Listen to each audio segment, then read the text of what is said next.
the show Sonic Boom. They canceled it. And they canceled it because it's telling so much truth, okay? But what happened is back on, when was that? November 30th, I've put the timestamp on there. November 30th, my phone takes a screenshot. I'm cleaning one of my clients' bathrooms, okay? I've got a song list playing. It's not one that I've selected, it's an auto playlist, right? And a song comes up, and I know that this is what happened because it's highlighted. And it's like, no, I'm not in the mood to listen to that. So I touch the phone, I handle it to shut off the song, right? And what happened instead was it took a screenshot. I mean, I did cancel the song. The screenshot, I'm like, why do I have an actual screenshot? And it has a Sonic Colors ad. And that's why. That's November 30th. December 1st, I want to say. Like, so it's like the communication has started there. Yeah, December 1st. It just pops into my head to go, wait a minute. Sonic has how many points to his head? And my kid has tons of Sonic stuff. Yes. December 1st. The trailer has not come out yet. Now my kid knows it's coming, but I've forgotten it. My kid's 22, by the way. But anyway, Sonic the Hedgehog has so many points to his head, yes? We've been through this already with the work and the root work, right? Okay. We have one of his we have several of his figurines, but this is what I mean by the points on his head. 6 of them, right? So we know that I already tied it to the Merkaba, the 6-pointed star, because he is representational of life force energy, right? And so I looked that up so we've got my phone taking the screenshot on the 30th. Well, me taking the screenshot, but not intending to, just turning the song off, right? But my guides knowing to catch that and put it in, start working with me on the subliminal. December 1st, then we're looking up Sonic and the Merkaba, the 6-pointed star, and then that's how I find out about the Taurus flower and the Taurus, everything Taurus, and that I mean by Taurus, as we're getting into here, okay? Then is it by the 6th? When was it? 13 days ago. There was the Virgo reading I did. Well before that, I believe. Where the fox came through. In the Lenormand. Which is normally like a threatening presence, but it comes with the protection of 9 of Wands. Like that's actually my protection energy. So I have my own interpretation of this card. And so I say, yes, so tremendous time of tremendous faith and timing. Sun just hit Scorpius. So even though there's trouble, there's protection close at hand. So that's what I'm saying there, right? And it dawns on me finally, like a couple of weeks later. Tails, it's Tails. And I'm gone. I'm crying my eyes. I used to hate Tails so much because my kid would play one of the versions of Sonic games. Tails always says, "I'll beat you. I'll beat you." Over and over again. I was like, I'm gonna kill this fox. And now I see him and I just burst into tears. Okay? But here's what really won it for me in Sonic Boom. Well, all of Sonic Boom won me. It's incredible writing. Incredible writing. I'm not even, like, you need to go check it out. Right at the same time as I'm hit with doing the High Court appeal, okay? Get to an episode where Amy Rose, I figured it all out thanks to the wonders of the library. I'm like, oh my God, yes. Yes, those of us. Am I still recording? This is like, here we go with the Capricorn devils in the details, okay? Devils in the details. Some of us were cursed with becoming library people, with being book people, but particularly loving the library. The library was ended up being my church, okay? And Kali sent me so many books. This is how I started to unlock everything. I've only been online since 2014. Like, seriously, online before that, and even an overlap with that. So she's like, who else is coming with me? Nobody. Fine, I'll go alone. And she's got to help Styx. She's got to help everybody. Because the village is being, taken over again. And it turns out that Styx's ancestor is the bad guy that had built the village, but it turns out it can't be taken over by Eggman because it actually belongs to Styx via her great-grandfather or her grandfather, right? And Styx is like, oh no, the man is my grandfather. But anyway, because Amy does the digging and the boring work, right? Amy finds out the true history, and she finds out what can be done legally, right? And I'm like, this is exactly what I'm going through. And you're so alone in it.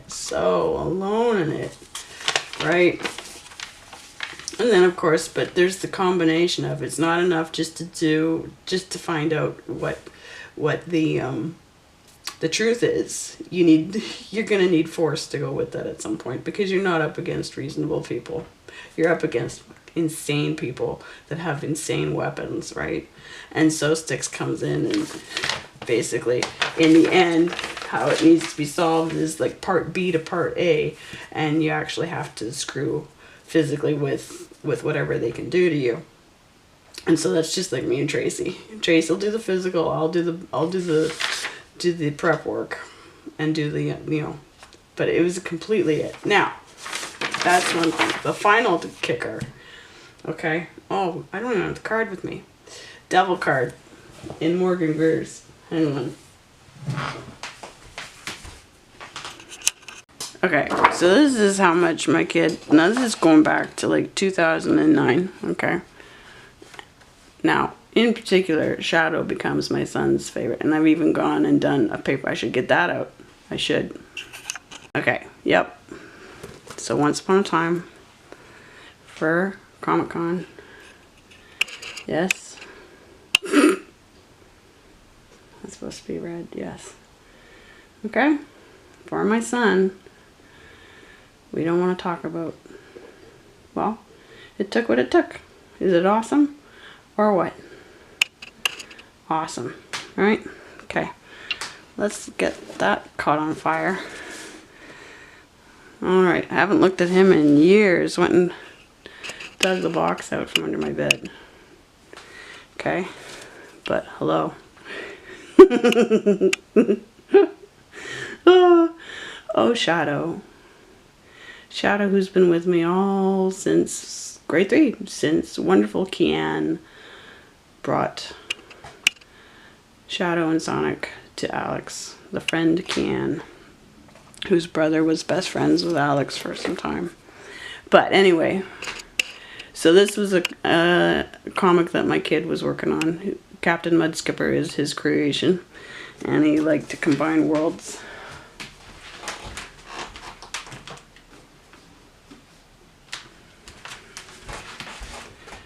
But yeah, that's what I have to say about that.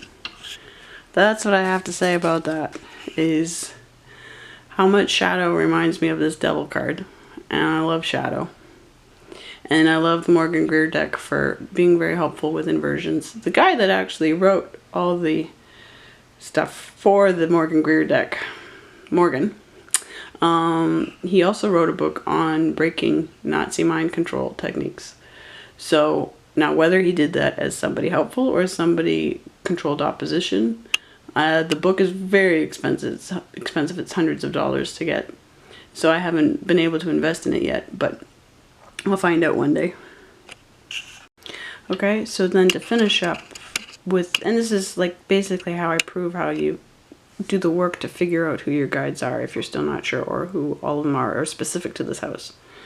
Okay, so then I put things in order a bit. somebody's answer on Quora to what is the best way to worship Kali. And then I'll just do this so that you can pause and read if you want to. Okay, but it's completely in line with my experience of Kali. And it's a huge gift to find this answer to my extreme thanks. Not that I didn't already know, but it's just, you know, same as always. Now, another person had helped me this month in particular sent me messages when I was not expecting them. All of a sudden stuff starts popping up. The algorithm I didn't have set for this. I hadn't looked up this stuff since Gemini, okay? But all of a sudden YouTube sends me this, and you can see how I've still got it just on I've got Anton there. I haven't clicked on anything yet. I mean, they know when you pause over something that they're gonna, but this came right down the list, right down, scrolling down from this, we came to this, okay? So I'm like, okay, Oya's contacting me, right? And I've got screenshots of all of it. I watched most of it. I watched to like 155 right there or something like that, right? So I went back and I got Oya because I love this, the artist that did this. I've got his name. It's not, if you go, this is his website. His name's not Kala Kashetram. And I'm sorry that I've got it. I do have it noted. I don't have it noted right now. But if you go there, then you'll see his name. But it's a photographer who set this up, obviously. But I just love it. So I knew Oya was contacting me, helping me. She wanted me to take cover. She knew a storm was coming. And then a storm certainly did come. And I'm still in it. It's involving pretty much almost everybody in my life right now. And basically the storm of trying to play everybody to their weaknesses so that I'm worn down by sadness and isolation, and I don't finish, and I don't ship on time. Then of course, Matangi, don't drop the baby. Minopan gave a message to Scorpio before that. I was like, which baby? No, there's so many babies, okay? And then a baby card in the Kali deck that came to me, okay? So then, yes, all of these. So who's been working with me on the drawings? Well, I know whoever got me to paint the spider. Then the fun part is we go back to, now this is going back to about 2011, maybe earlier than that. This is one character for one of those books that came into my head. And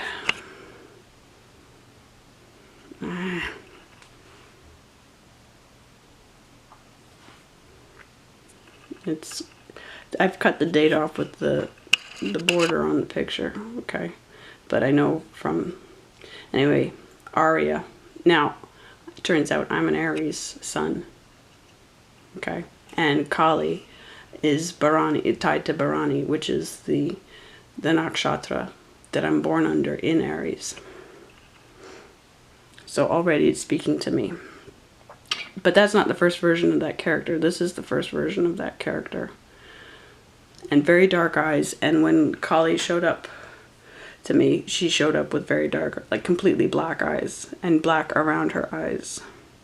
Which again is the shamanic, it's a Bharani sign, is to have very dark eyes. And I have dark shadows around my eyes. And we have that. If I can scroll in enough. The original drawing, May 2011. Yep. Okay. And there she is with very dark eyes. Okay. But what mattered also was the sword. And she makes weapons. All she does is she loves, not for violence even, just because she loves swords and spears. She has no concept of actually using them to hurt anybody. It's just an absolute extension of her consciousness. And so, which presented to me, like that just was fact as she came through me, unlocked in me.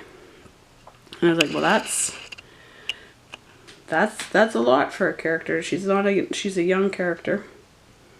Anything else that I did kind of a series. Yes.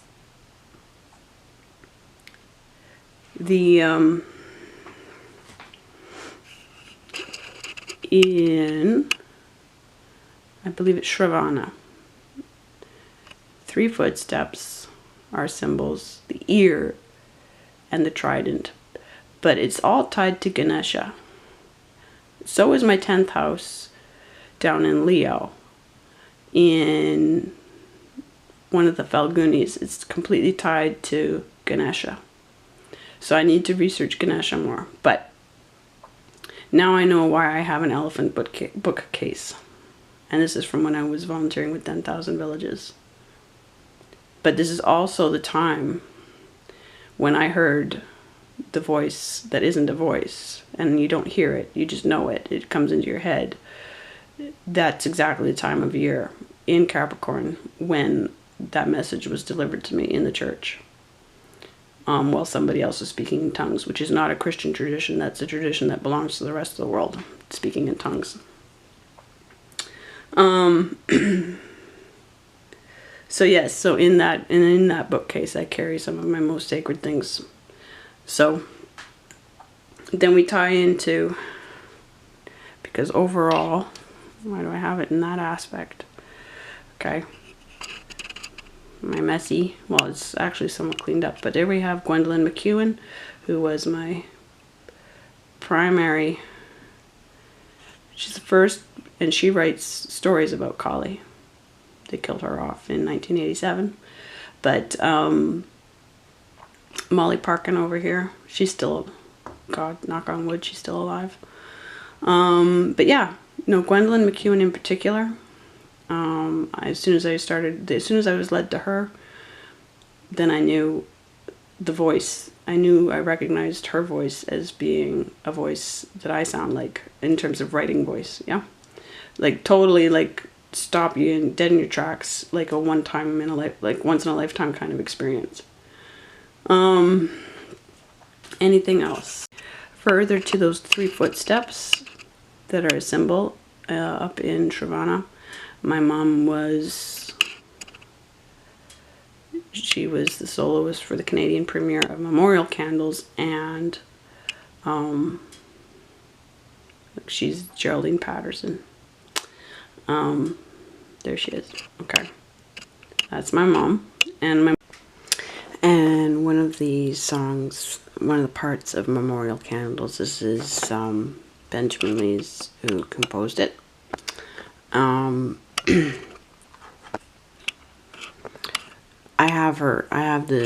She kept the sheet music. She wasn't supposed to. I don't know if it's going back to 1985, and she was alive till 91, so I believe she kept it on purpose. Good old mom. It belongs to some library somewhere, or some part of some collection, right? But anyway, here, I think I'm on Spotify here, where I find the name of it listed, because I haven't been back to my dad's house in time to get photo of the actual sheet music that says footsteps, and then the lines are actually, and they repeat footsteps, footsteps, footsteps. So as soon as I saw that was a symbol of, and she's such strong Capricorn energy that I can see this completely playing out in her life. She was already 2 years into her death cycle with cancer, almost 8-year battle with cancer. So, but so I want to say she's been coming through very strong, and messages from other readers saying that no, your own mother right now is very strongly in your energy. And I actually ended up spending time alone with her.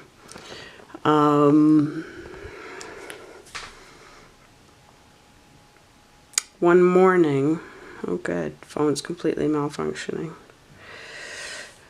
This is back when she won the Rose Bowl. Yesterday I was over. I've paused again. I had to go look after one of my clients, Rick and Mike, right where that pink spider lives, the Loteria stuff is.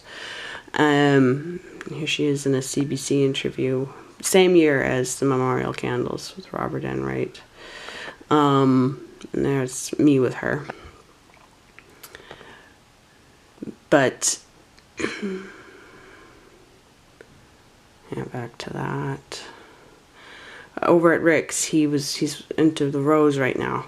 So yesterday he asked me if I'd watch this, and I was like, wait a minute, okay, more rose symbolism, okay. Everything ties to Rick's house. There's his mom and dad, and they just got chairs for Christmas from a friend that gave him chairs. Takes me back to the fact that, yes, the whole rose thing, okay. Oh, the moon last night, okay. But yeah, here she is in her final role in Romeo and Juliet opera, and she is literally a Page of Swords. And I went with her for her training for this at the Royal Winnipeg Ballet fencing training. And so the fact that my Capricorn is my third house in the whole system, and that's my Page of Swords in my calculation. So, you know, whenever I look at the Morgan Greer's deck, this is who I see. Look at her. She's Page of Cups. She's like all the page cards. She's like the 2 cards, you know. And so definitely, but she's also the Queen of Swords, and in that deck for me. So those are, she's definitely close to me. Oh, because and then yes, I started yesterday by finding this rose. So yesterday, with all the rose messages, I was looking for the photos of my, of the concert hall I grew up in, because that's coming through as another symbol. But we'll get into that in Leo. So this is going back to 2014. But I uploaded it on January 15th, 2015, or January, yeah, sometime in January 2015. And that takes me over to here, D.H. Lawrence's Apocalypse. That came to me. Same time. So March 17th, it came to me on the 16th, I believe, or the 15th. Then I photographed it and uploaded it. But this book right here, and he gets into the astrology. It takes us all back to the stars, and that's the start. It's not even the start, but it's a definite shift for me once his book arrives. I found it. It's one of the books that I was led to in the library. So again, Millennium Library, the library, all the work that was done to guide me through the library, through different books. But there are a couple more guides. What I'm going to do is I'm going to correlate to drawings that I've done, and then that wraps it up for proving. Oh, but there's one thing they've made me realize just in time for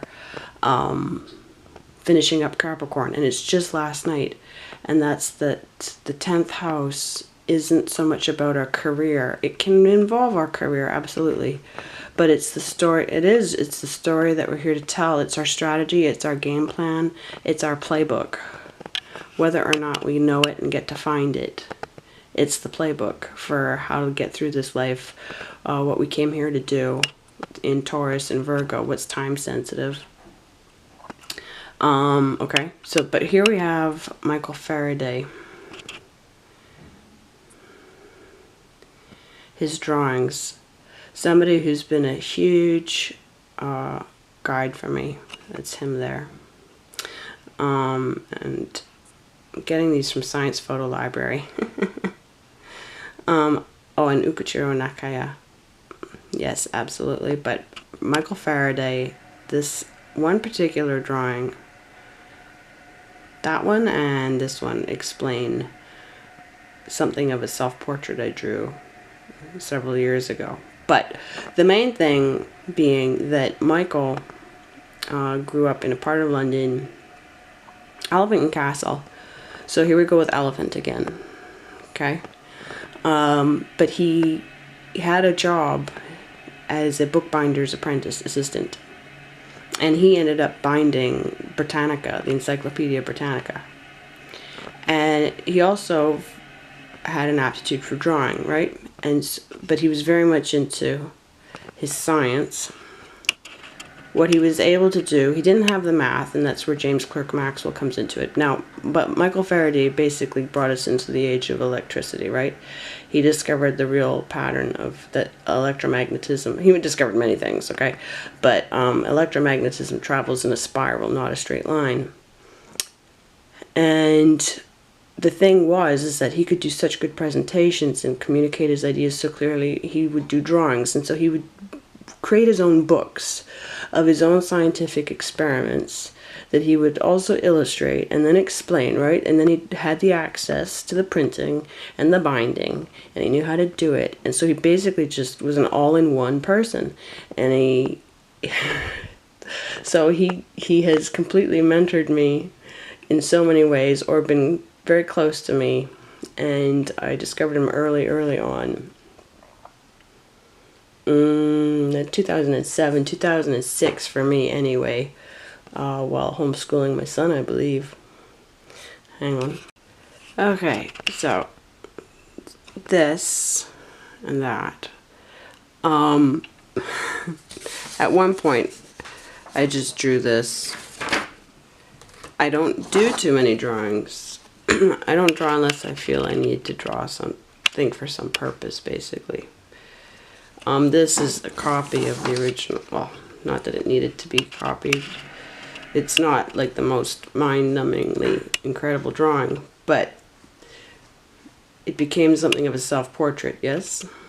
Like you can see the head shape with the ears and neck and shoulders and everything. There's an inscription because I gave it to one of my friends. Because she was also into drawing, and I just wanted to. It was like I think it says Merry Christmas, Melissa, right? But it came through just clearly, and I didn't see it in my mind. I can't normally see things in my mind. I have that thing where I have a dark mind most of the time. It's called aphantasia now. They've given it a name. I didn't know it for years, but anyway. So, but it just comes out on the page as I'm drawing. Something, so I would take it as a kind of, yeah, I would say this was one of those auto drawing situations. And so for me, that's completely tied. Now, what I did back when I was first teaching, so further to guides in this area, and this whole drawing theme, and the drawing theme because of Capricorn, because of that particular nakshatra, right? Shravana. So I drew Michael. Now this isn't the most accurate drawing I can do of him anymore, but it's how it worked out at the time. And he was one of my main go-to guys when teaching drawing because of that the wholeness of what he does. There is a statement from him. There's a favorite idea from him where he says, if you can understand one thing, if you can explore and examine one thing, then you might start to understand the whole of the universe, yes? So from the one thing, get specific, and then you might actually learn from it. And by learning about it, you might actually come in to understand everything else. Somebody's fucking running their water. But anyway.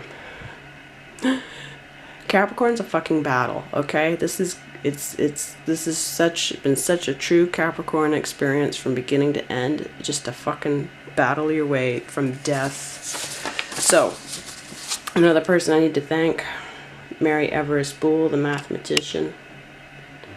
Her husband, gave us Boolean logic, gave us basically the way the system works for the internet. Yes, the zeros and ones. And she gave us basically vector drawings, Boolean curves. I'm gonna wait for this water. Yes, how you draw. I swear to God. Yeah, okay, I'm gonna keep going. I'm gonna kill the neighbors upstairs, but I'm gonna keep going. How to draw curves with straight lines. But also, and here's something I overlooked until I went back to credit her for my drawing workbook. Back in the day, so this is back in 2007, 2008, I even made note of it all, and it didn't register with me. Message of psychic science for mothers and nurses. Yes, she means psychic. Mathematics in occultism. The divining rod. The schoolgirl medium. Logic of love is there as well. And she wrote particularly Message of Psychic Science for Mothers and Nurses on the request of the Psychic Investigation Society, or I'm trying to remember their proper name. That takes me back to the work of Paul Gallico yet again. The ongoing story of me and Paul Gallico. So, in particular, I'll get their name right now without putting a bunch of books in the fire, I hope, if I don't create a cascade of doom. Hand of Mary Constable, Paul Gallico. His hero in this is Alex.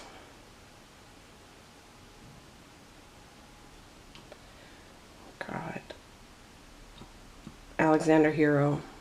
British Society of Psychical Research. Okay, that's an actual group, and they like to pretend like they're taking psychic activity apart and criticizing it and creating publications to, you know, debunk it all and everything, and meanwhile they're all a bunch of Masons, right? Or Rosicrucians, Oddfellows, you name it, pretending not to be, right? Playing both sides of the chessboard. Not that Paul Gallico is, but, you know, Paul's, I love Paul. Paul's, ever since reading the first pages of Poseidon Adventure at Rick's house, back to Rick, okay? Now, Poseidon Adventure doesn't go it all the way it should as a book compared to the rest of Paul Gallico's other works, but anyway. So that's who she wrote it for, is exactly that society that Paul Gallico writes for, okay? So here we go. This is where she was with me all along, and her husband, John. God. Okay. Well, shit. I've got all this stuff. Anyway. But I also need to thank the artist Pan Yuliang.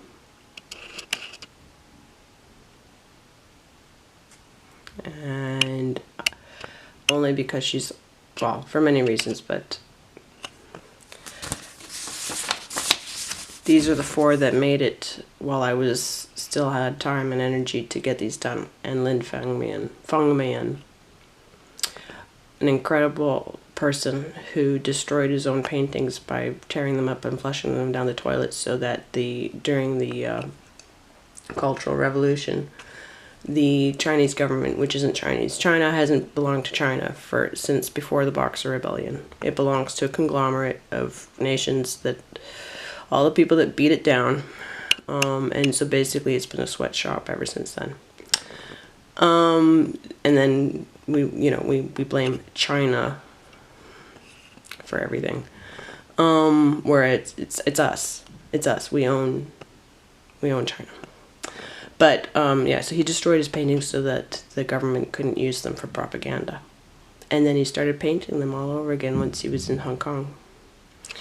And so that, to me, creatively, philosophically, the ability to destroy and start over, and that people matter the most over the work. that is one of the most, that might be the most significant thing for me. So definitely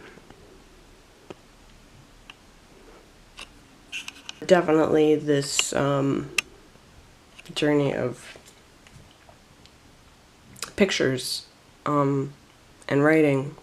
So this whole Capricorn thing obviously runs deep further to the math, a thing that I created when I was homeschooling my son, like, because it became such a part. So I mean, you get into like the history of us through notation, right?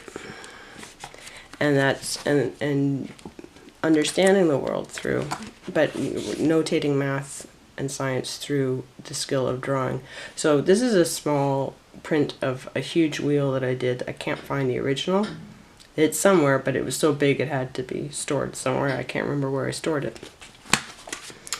But here's like a small pencil version of it that hasn't been filled in yet. So this is the first wheel I drew for my son. He was filling it in, and so you've got, that's divide, oh I got it upside down, plus, multiply, divide, minus, right? So your number lines. Okay, so here we go with Kristen starting to get into astrology without realizing she's getting into astrology. So it'd be also interesting to see how this applies to the wheel, the astrological wheel, if there's actually a plus side, plus quadrant, a multiplication quadrant, you know, like, is that mutable? Is that like, do they affect us even more that way?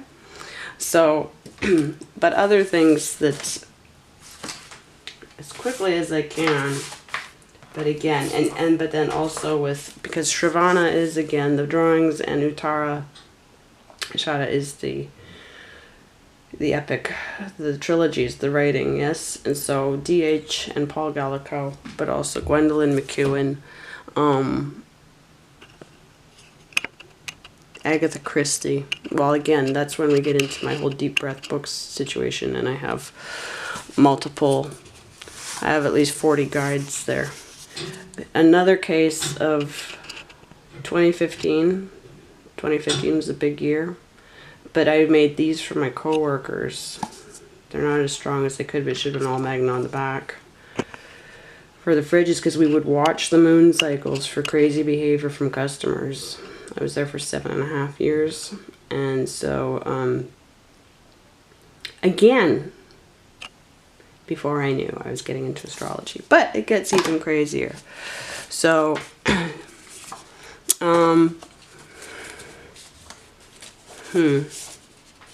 when there's too much to show. Again, though, just to capitalize on that time, this is a book I've been working on since, well, 2007.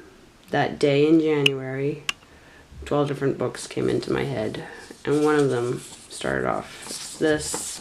So, yep, still, you couldn't tell me that I was still supposed to be going into astrology. You couldn't. You just couldn't. And then I had to stop with this book for once I met David Schurter, because in mind control programming, conditioning, trauma, torture, what they do with kids is they actually get the kids into a state where a portal does open up in front of them and they have to go into it. And so I needed to figure out how to tell the story that came into me. But that was part of understanding that. And then here are stars in the water. And this is all based in Amsterdam. So that takes me to Amsterdam and Orange, which plays a huge part. But that's not even the only other star story. Again, if we go back to that aria, it's not the only wheel either. Okay, so here's a scrapbook I kept. Alright, and characters started, but another wheel. Okay, 20 planets, one character per planet. Yep. All of this came through. This is my boys in space. Boys in space. And same time, this is how much work I can do. This is all storyline per character. Okay. Yep. Still didn't think about getting into chart work. Nope. Did not. Where is she? Right? I got into it earlier in the video, but there she is. And there's him. But there's Arya. Yep, turns out I'm an Aries sun. And she loves her swords. Can we say Bharani? And can we say Kali? So, Yep, still don't tell me that I'm... But as far as Amsterdam is concerned, Amsterdam, and again, where I saw her, Amsterdam, right? So they gave me this singular vision of myself. This hostel that's dated, so ties us to the Aquarius experience, but I'm actually working on pulling all the psychic information together in Anne of Amsterdam because it connects me to all of my journey through Anne of Green Gables. And that ties me to my son completely. Here's Gwendolyn. Okay. The other author. Poet. And she ties me to Hatshepsut. So we have the dwarf planet of Hatshepsut in Capricorn. Capricornus, right? And there's my son when he's 10. There's me. One of the happiest days of my life. This was the best bus load of people. And I had no intention of, prior to getting on that bus and being part of that group. But the universe made me. And totally gave me an incredible day. And we have to get back to the 1997 massacre and look into that again and see what cosmically that meant. But yep, tons of Amsterdam drawings. Okay, the lines, they help me figure out, and I come to understand why these are my favorite colors, green, blue, and orange together. And I'm starting to understand the orange spoon because of Orange Lodge. Alright, the focal point. The focal point. But a couple more guides and then I'm done. But also planks of a bed. Oh, I'm gonna get, oh, I saw it. Yeah, here we go. Because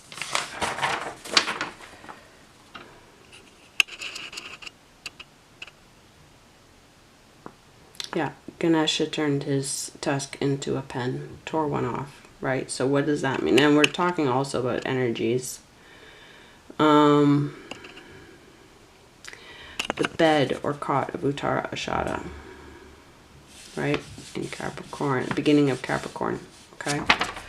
So, bed or small cot. Well, I had a waterbed. These are photos going way back to when I was a teenager, right? There's the waterbed. And I had this headboard to keep books. And so that played very strongly. That's almost like my nerve center, right?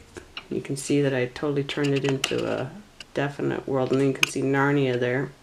Terry Brooks was possibly even more. But Narnia is significant because I started... But the main thing, the cot idea with the bed, my baby, still had the waterbed when I had my baby, and he slept with me for basically the first year. And more books underneath, X-Files, Nancy Drew. Right, sorry about the messy bed, but looking for evidence, and it's all I've got. And the baby did grow. But the waterbed was huge to me. It was a whole other way of living. I couldn't be near the ocean. I'm landlocked in the prairies. But it was, I don't know why, it was like a bigger part of my story than I knew why. And since I was 6 years old until the first day I taught drawing. And that's when I woke up to sinking in it. You can see how close I was to my mom. We had some issues. Yeah. That was my best friend. She has her arm around at the time. But anyway, let me get the other, there's at least one other guide who matters tremendously. No, a few more. If I go back to Ukichiro Nakaya, who I just discovered for the sake of the drawing book, and his work on snowflakes. Oh, sure. Sometimes I just do myself in. But Pamela Coleman Smith is who I was first thinking of, okay? There's Paul Gallico with Snowflake. Paul showed up on this site about Ukichiro. But we also have to reference Bayan Mura, who gave us the diagrams, the simple form. Those are the complex ones. There's so many of them. These are his ideas of what the universe could look like, okay? This is where we get yin-yang. He built it off of that, right?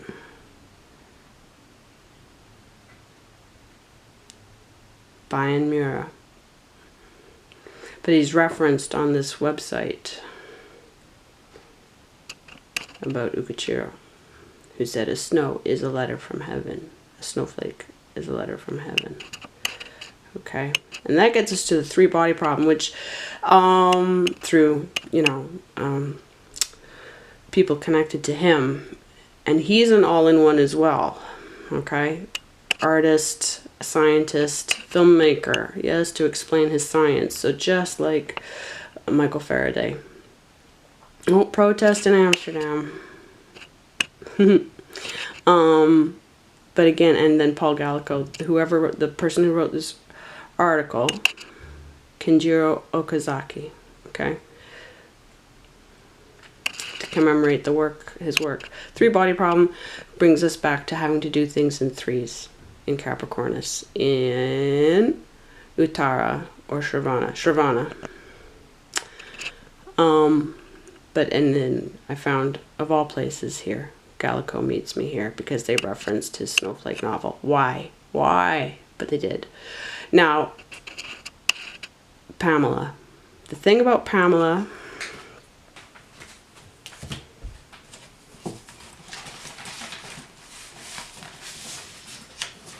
I go back almost to the beginning of my drawing experiences. Okay, we gotta get to Audrey because that's the beginning, beyond the pink spider. But again, I didn't do much for so long. I never do much. Where the f is it? Threes. The church I was in for years. Here's a three of... I would sit and draw the... I didn't do this often. I don't do anything often. Sorry about that. That's not great. But it's based on the woodwork in the window, right? I would... St. Aidan's Anglican, right? Okay. But here we have the motif for the Three of Pentacles card. Yes? Basically. So they speak to me through that. But Lucy from Lion, Witch, and Wardrobe. Trumpkin from Lion, Witch, and Wardrobe, okay? I would draw those. And still, and I grew up, Dad read the books to me. He liked to read to me. Lord of the Rings, so there we have that trilogy. But that was too much for me. But Lion, the Witch, and the Wardrobe. Now, credit where credit's due. This came out well after. C.S. Lewis knew exactly what he was getting Pauline Baynes to reference. Didn't he? Didn't they know that he was getting Pauline Baynes to reference the Strength card?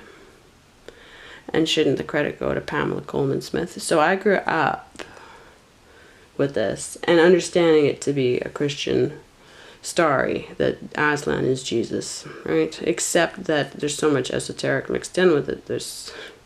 Because that's Jack. Jack was born same place my great-grandfather was born, Belfast, and he was raised by an Irish nanny who told him all kinds of stories, right? So he's got all the Irish magic in him.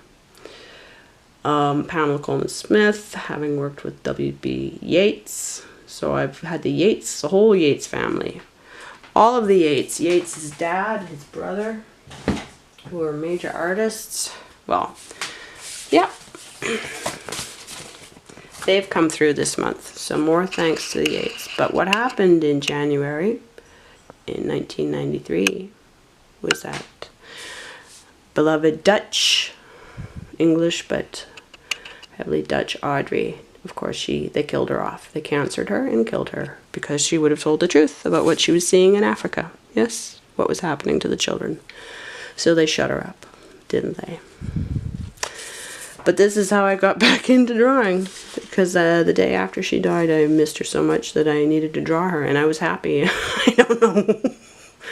I saw something. I saw me expressing myself, but I felt close enough to her that normally I'm very critical of anything I do, but somehow the inner critic got shut down, and I accepted this from myself as being close enough to, it was satisfying enough to draw this. It doesn't look anything like her.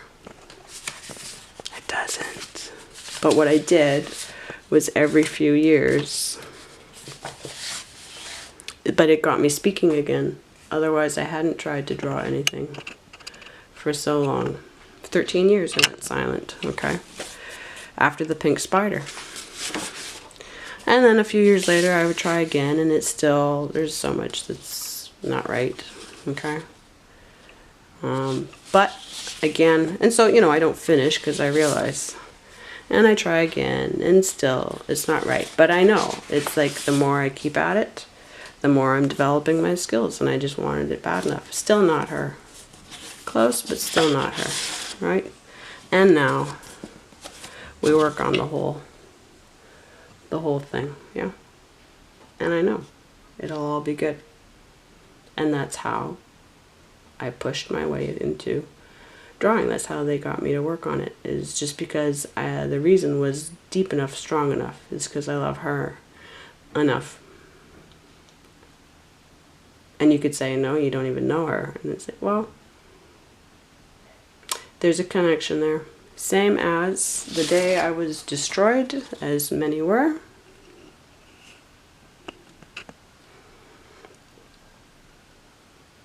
Not quite finished. Got to go back in and fix up some things in here. But mostly finished.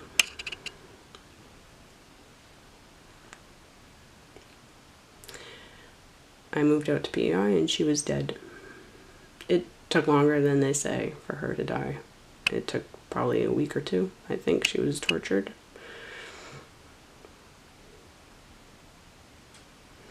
But bring the dead to life. So yes, again, so I had filled up my, I went back in the day, I just filled my walls up with drawings. And one of them happened to have a skull. So that takes me back to Kali. I don't know why I kept this one, but I did. Because I felt satisfied by it. So then that takes us back to the painting that I did that has the 3 skulls in it that Jordan tried to pay me to not paint over. I think I've exhausted my pile. So I've still got the video to do of our Earth story. And of course it's going to have a dramatic plot twist to it because of figuring out what 10th house is really all about. So I'll get this cleared up and get back with that.